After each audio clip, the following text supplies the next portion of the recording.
साथ संगत जी the inspired stories channel पर आपका बहुत बहुत स्वागत है। वीडियो शुरू करने से पहले कृपया आप मेरे चैनल को सब्सक्राइब जरूर करें और साथ में बेल आइकन को भी दबा दें ताकि मेरे नए वीडियो का नोटिफिकेशन आपको मिल जाए। और अगर वीडियो अच्छा लगे तो कृपया लाइक, कमेंट और ज्यादा से ज्यादा शेयर करें। अब देर न करते हुए आज की साखी शुरू करते हैं। साथ संगत जी, आखिर क्या कारण था? दीवान टोडरमल ने गुरुजी से वरदान में अपने परिवार को उजाड़ने के लिए कहा। साध संगत जी, मालवे की धरती गांव आलूवाल तहसील भवानीगढ़ से संगत का एक जत्था चौथे पातशाह गुरु रामदास जी के दर्शन करने के लिए श्री अमृतसर साहिब पहुंचा। उसे जत्थे में अपनी उम्र के आखिरी पड़ाव पर चल रहे एक बुजुर्ग बापूजी भी शामिल थे। वो बहुत ही ज्यादा गरीब थे और उनके कपड़े भी फटे पुराने थे, यहाँ तक कि उनके पैरों में कोई जूता या चप्पल भी नहीं थी। बुजुर्ग ने गुरु साहिब की बहुत तारीफ सुनी थी। वो अपनी गरीबी से परेशान होकर बड़ी उम्मीद लेकर गुरु घर पहुँचा था। उस दिन बहुत बड़ी गिनती में संगत गुरु साहिब के दर्शन करने के लिए पहुँची थी, इसलिए गुरु घर में काफी भीड़ थी। वो बुजुर्ग भी गुरु साहिब के दर्शन करने के लिए लाइन में लग गया। बुजुर्ग के मन में बहुत सारे विचार चल रहे थे कि आज मैं गुरु साहिब से ये भी मांग लूंगा और भी बहुत सारी चीज मांग लूंगा, लेकिन भीड़ ज्यादा होने के कारण उसे अभी तक गुरु साहिब के दर्शन नहीं हुए थे। जैसे जैसे लाइन आगे बढ़ रही थी तो उन बुजुर्ग को जीवन में पहली बार एक सच्ची रूह श्री गुरु रामदास जी के दर्शन हुए थे। सिंहासन के ऊपर विराजमान गुरु साहिब की सुंदर प्रकाश दाढ़ी और बहुत ही सुंदर नूर से भरा चेहरा उसको नजर आया।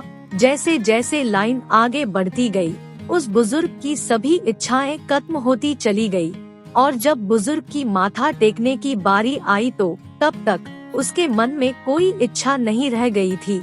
बुजुर्ग ने गुरु जी के सामने हाथ जोड़े और चरणों में माथा टेका और माथा टेक कर जब वो वापस जाने लगे तो गुरु जी ने बुजुर्ग को इस तरह वापस जाते देखकर कहा, आप इतनी दूर से दर्शन करने आए हो और खाली हाथ ही वापस जा रहे हो, कुछ ना कुछ तो मांग लेते। बुजुर्ग ने हाथ जोड़कर कहा, गुरु साहिब जी, मेरी कोई इच्छा ही नहीं है। गुरु साहिब ने कहा, बुजुर्गों, 2 पल रुक कर सोच लो, आखिर कोई तो इच्छा होगी आपके अंदर। बुजुर्ग ने फिर वही दोबारा जवाब दिया कि गुरु साहब, आपके दर्शन हो गए, मेरी सारी इच्छाएं पूरी हो गई। उस बुजुर्ग की बात सुनकर आसपास खड़ी हुई संगत भी हैरान हो रही थी कि गुरु साहिब बार बार इस बुजुर्ग को कुछ मांगने के लिए क्यों कह रहे हैं। जब गुरु साहिब ने वही बात तीसरी बार दोहराई तो बुजुर्ग ने हाथ जोड़कर गुरु साहिब से प्रार्थना की, सच्चे पातशाह, आपके दर्शन करके मैं निहाल हो गया हूँ। एक बार तो मैं गिरता पड़ता आपके दरबार तक पहुँच गया हूँ, लेकिन अपने शरीर को देखकर मुझे लगता नहीं कि मैं कभी दोबारा यहाँ पर आ पाऊंगा। ये बात बोलते बोलते उस बुजुर्ग का गला भर आया। उसने कहा, गुरुजी, मेरी एक ही इच्छा है कि आप एक बार मेरी झोपड़ी पर चरण डालो। उस बुजुर्ग की बात सुनकर गुरु साहब मुस्कुराए और कहा, हम आएंगे और जरूर आएंगे, रात भी रुकेंगे और खाना भी खाएंगे और आपके घर में बैठकर कीर्तन भी करेंगे। गुरु साहिब की बात सुनकर वो बुजुर्ग सोच में पड़ गया। फिर उसने पूछा, गुरु साहिब, जब आप आओगे तो आपके साथ कितने सिख होंगे? गुरु साहिब ने कहा, 30-40 तो जरूर होंगे। गुरु साहिब की ये बात सुनकर उस बुजुर्ग के मुख से ये निकल गया, अगर आप इतने सिख लेकर आएंगे तो फिर चाहे मत आना। गुरु साहिब उसकी बात सुनकर मुस्कुराए और बोले, क्यों भाई, हमारे सिखों से तुम्हें क्या ऐतराज है? बुजुर्ग ने कहा, पातशाह, मुझे ऐतराज कोई नहीं, लेकिन मैं एक बहुत ही ज्यादा गरीब आदमी हूँ। आपको तो मैं खाना खिला दूंगा, लेकिन 30-40 सिखों को खाना खिलाना मेरे बस की बात नहीं है। गुरु साहिब ने कहा, बुजुर्गों, आप इस बात की चिंता मत करो। आप अभी एक झोपड़ी में रहते हो, लेकिन जब हम आएंगे तो आपका परिवार महलों में रहता होगा, इसलिए 30-40 तो क्या आप 400 लोगों को भी खाना खिला दोगे तो आपको कुछ सोचना नहीं पड़ेगा। गुरुजी की ये बात सुनकर बुजुर्ग हैरान हो गया और हाथ जोड़कर कहने लगा, गुरुजी मेरा बूढ़ा शरीर अब भरोसे के लायक नहीं रहा, कभी भी मेरा समय खत्म हो सकता है। आप कब आओगे? मेरे जीते जी आप आ तो जाओगे ना। गुरु रामदास जी ने फरमाया, बुजुर्गों, जब हम आपके घर आएंगे उस समय ना तो आप इस दुनिया में होंगे और ना ही शारीरिक रूप से हम रहेंगे। हम 9वें गुरु के जामे के रूप में आपके घर में आएंगे। जब आपकी चौथी पीढ़ी में इलाके के बड़े बड़े लोगों में आपका नाम होगा और आपके कारण ही बहुत से लोगों के घर चलेंगे। साथ संगत जी, इसी तरह समय अपनी रफ्तार से चला रहा और लगभग 80-85 साल के बाद 9वें जामे में धन धन श्री गुरु तेग बहादुर जी पटियाला से चलकर अपने तकरीबन 30 सिखों के साथ उस बुजुर्ग के गांव आलूवाल पहुँचे। आज उस बुजुर्ग का घर बहुत बड़ा हो चुका था और उनका बहुत ही अच्छा व्यापार था। गुरु साहिब के कथन के मुताबिक आज उसका परिवार महलों में रह रहा था। आज वो बुजुर्ग तो इस संसार से जा चुके थे, लेकिन उनकी चौथी पीढ़ी के उनके पड़पोते उनके काम को संभाल रहे थे। लेकिन पीढ़ी दर पीढ़ी गुरु साहिब के कहे हुए वचन उस नौजवान के तन मन में बस चुके थे और वो कई सालों से गुरु साहिब का इंतजार कर रहा था। लेकिन जब आज एक आदमी ने गुरु साहिब के गांव में आने की सूचना दी तो वो नौजवान बहुत खुश हुआ और वो तुरंत गुरु जी को लेने के लिए गांव की सीमा पर जा पहुंचा और वहां जाकर गुरु साहिब और उनके साथ आए हुए सिखों को आदर के साथ अपने घर ले आया। आज उसका परिवार महलों की तरह बनी हुई हवेली में रहता था। उस नौजवान ने गुरु साहब के साथ आए हुए सिखों की अच्छी तरह से खातिरदारी की। शाम को गुरु जी ने खाना खाने के बाद आराम किया और फिर अगले दिन गुरु जी ने स्नान करने के बाद हवेली में कीर्तन किया। उसके बाद जब गुरु जी वहाँ से जाने लगे तो उस नौजवान ने गुरु साहिब को एक कीमती शाल और सोने की मोहरों से भरा हुआ थाल भेंट किया। गुरु साहिब जी ने थाल में से शाल तो उठा लिया, लेकिन सोने के मोहरों वाला थाल पीछे कर दिया और कहा, इतनी सी मोहरों से क्या बनेगा, हमें और मोहरे चाहिए। गुरु जी की बात सुनकर उस नौजवान ने कहा, हमारी तिजोरी में सोने की मोहरों का एक और थाल भरा हुआ रखा है, मैं वो भी लाकर आपके चरणों में भेंट कर देता हूँ। गुरु साहिब ने कहा, हमें 1-2 थाल नहीं बल्कि बैलगाड़ी भर के मोहरे चाहिए। ये सुनकर वो नौजवान चकरा गया। उसने कहा, गुरुजी, हमारे पास आज जो कुछ भी है वो आपका ही दिया हुआ है। अगर आपकी आज्ञा हो तो मैं अपना सब कुछ बेचकर बैलगाड़ी भरकर मोहरे ले आता हूँ, लेकिन माफ करना, इस समय इससे ज्यादा मोहरे मेरे पास नहीं है। गुरु साहिब ने कहा, ठीक है बेटा, फिर तुम आज से ही मोहरे इकट्ठी करनी शुरू कर दो। जब हमें जरूरत होगी हम तुमसे बैलगाड़ी भरकर मोहरे ले लेंगे।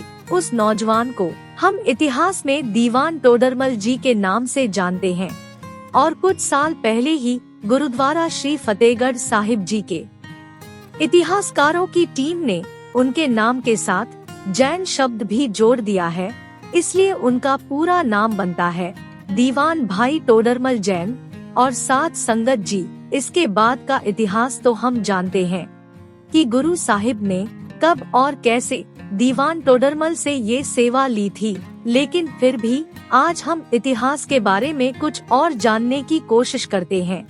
जब दीवान टोडरमल को शहीदी की खबर मिली तो तब तक माताजी के छोटे साहिबजादों की पवित्र देह को हसला नदी के किनारे पड़े हुए 3 दिन बीत चुके थे। भाई टोडरमल उस स्थान पर दौड़कर पहुँचे, लेकिन वहाँ पर फौज का पहरा था और उन्होंने इन पवित्र देहों को हाथ तक नहीं लगाने दिया, क्योंकि वजीर खान का हुक्म था कि किसी को भी पास नहीं जाने दिया जाए। इन देहों को यहाँ पड़े हुए ही जंगली जानवर नोच नोच कर खाएंगे। साथ संगत जी, क्योंकि टोडरमल का रुतबा वहाँ काफी ऊंचा था, इसलिए उन्होंने साहिबजादों के संस्कार के लिए बड़े बड़े रुतबे वाले लोगों से सिफारिश लगवाई, लेकिन वजीर खान फिर भी ना माना। लेकिन जब टोडरमल ने आसपास के अमीर लोगों को बीच में डाला तो वजीर खान कोई तीसरा रास्ता निकालने के लिए तैयार हो गया। लेकिन साध संगत जी, ये रास्ता बहुत मुश्किल था। जैसे कि हम जानते हैं कि संस्कार के लिए जितनी जगह की जरूरत थी उतनी जगह को टोडरमल को सोने की मोहरों के बदले में खरीदने के लिए कहा गया था। दीवान जी वैसे तो बहुत अमीर थे, लेकिन लगभग 12 स्क्वायर फीट की जगह को खरीदने के लिए बहुत सारी सोने की मोहरों की जरूरत थी। दीवान टोडरमल जी और इतिहास में उनके छोटे भाई का भी नाम आता है, जिनका नाम था भाई नागरमल जी। दोनों ने उस समय अपना व्यापार, गोदाम में पड़ा हुआ सारा अनाज, अपने सारे जेवर और अपनी सारी जमीन सब कुछ बेचकर सोने की मोहरों को इकट्ठा किया था। यहाँ तक कि इतिहास में ये बताया गया है कि इतनी तादाद में सोने की मोहरों को इकट्ठा करने के लिए आसपास के गांव से भी लाया गया और बड़े बड़े मोहरों से भरकर बोरे बैलगाड़ी में वहां लाए गए। और अब एक तरफ वजीर खान कुर्सी पर बैठा हुआ था और दूसरी तरफ भाई नागरमल जी जमीन पर मोहरे रख रहे थे। साहिबजादों के शरीर अभी तक वहीं पड़े हुए थे, उनको अभी तक वजीर खान ने हाथ तक नहीं लगाने दिया था। और जब पूरी जमीन पर मोहरे बिछा दी गई तो उसके बाद संस्कार करने की इजाजत मिली। वजीर खान के आदमी मोहरे इकट्ठी करके ले गए।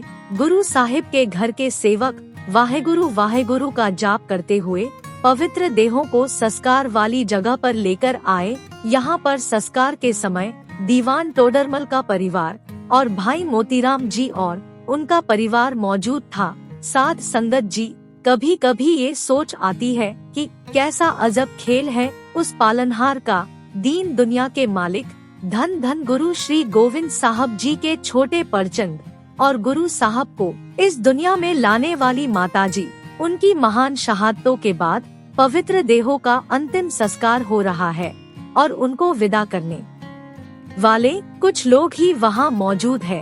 पहले इन सभी लोगों ने मिलकर अपने हाथों से चंदन की लकड़ियों से चिता तैयार की और उसके बाद भाई टोडरमल जी और भाई नागरमल जी और मोती मेहरा जी ने छोटे साहिबजादों को अंतिम स्नान कराया और माता गुजरी जी को स्नान करवाया। भाई टोडरमल जी की घरवाली और भाई मोती मेहरा जी की माता जी ने उसके बाद माता जी के पवित्र शरीर को चिता के बीच में लिटा दिया गया और माता जी के दोनों तरफ लिटाया गया।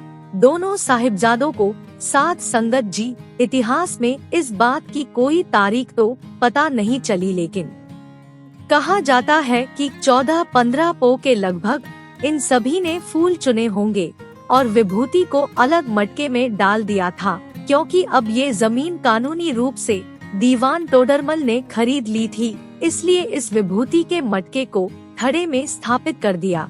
और कुछ समय के बाद जब टोडरमल जी को दशमेश पातशाह के दर्शन हुए तो गुरु घर के प्रति उनका समर्पण देखकर गुरु साहिब ने उन्हें कोई वरदान मांगने के लिए कहा। तब दीवान टोडरमल जी ने जो मांगा वो सुनकर आसपास खड़ी हुई संगत हैरान रह गई। दीवान जी ने प्रार्थना की कि गुरु साहिब जी, मुझे ये वरदान दो कि मेरा ये वंश यहीं पर खत्म हो जाए। बाद में कुछ सिखों ने ये वरदान मांगने का कारण उनसे पूछा तो उनका कहना था कि ये जमीन मैंने गुरु घर के चरणों में भेंट की है। मैं नहीं चाहता कल को मेरे बेटे या मेरी अगली पीढ़ियों से कोई आकर ये दावा करे कि ये जमीन हमारे बड़ों ने खरीदी थी और इसलिए इसके मालिक हम हैं। साथ संगत जी, कितनी महान सोच थी उस गुरु के सिख की। साथ संगत जी, साखी अच्छी लगी हो तो कृपया लाइक, कमेंट और शेयर जरूर करें। आपके प्यार और स्नेह के लिए बहुत बहुत धन्यवाद।